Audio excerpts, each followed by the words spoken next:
Bonjour à tous, aujourd'hui nous allons voir une application du théorème de Thalès et on va montrer que deux droites ne sont pas parallèles pour le niveau 3e.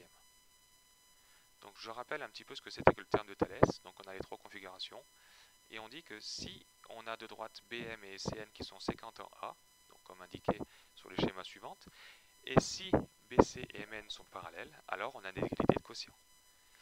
Donc autrement dit, si jamais on n'a pas une égalité de quotient, ça voudra dire que les droites ne sont pas parallèles. Donc si AM sur AB est différent de AN sur AC, donc ça peut arriver en faisant le calcul, alors les droites ne pourront pas être parallèles. En effet, donc l'égalité du théorème de Thalès ne sera pas vérifiée, donc ne marchera pas.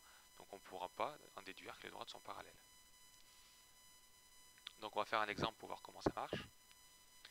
Donc on considère un triangle IJK quelconque et des droites qui sont séquentes en I, donc DK et LJ qui sont séquentes en I. Là, on ne dit pas que les droites sont parallèles, mais c'est la question qu'on va se poser.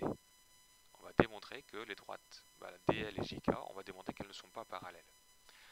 On a donné quelques dimensions dessus, ce qui va nous permettre de faire des calculs. Donc on va calculer des rapports. Donc les rapports qui devraient marcher si on n'a jamais le théorème de Thalès était vérifié. Donc on va calculer donc, grande longueur sur petite longueur, donc ID sur IK, ou on aurait pu faire IK sur ID, hein, c'était pas le problème. Mais par contre, pour l'autre, il faut bien respecter le même rapport, et on va calculer IL sur IJ. Donc on va calculer séparément ces deux rapports, et on va voir s'ils sont égaux.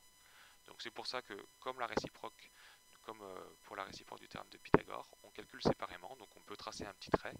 Donc on va calculer ID sur IK, donc ID fait 5 et IK fait 3. Et si on calcule de l'autre côté IL sur IJ, on obtient 8,5 sur 4,5.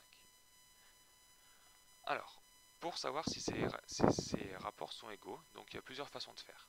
Soit on les calcule, soit on tape à la calculatrice, donc 5 divisé par 3 et 8,5 divisé par 4,5. Bon, si ça fait des nombres entiers ou même qui sont décimaux qui se terminent, on peut écrire, combien ça fait et puis voir si ça fait la même chose.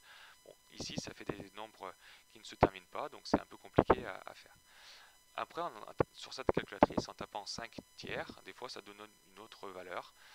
Bon, 5 tiers, donc ça ne va pas changer, mais si on tape 8,5 sur 4,5, si on appuie sur Entrée, ça nous la transforme directement en fraction qui est irréductible, la plus petite possible, 5 tiers.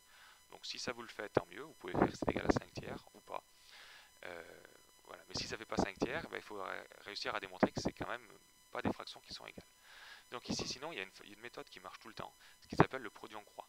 Donc pareil, si jamais deux fractions sont égales, ça veut dire que les produits en croix sont égaux. Et bien inversement, là, si on parle dans l'autre sens, si on a des produits en croix qui sont égaux, ça voudra dire que les fractions sont égales.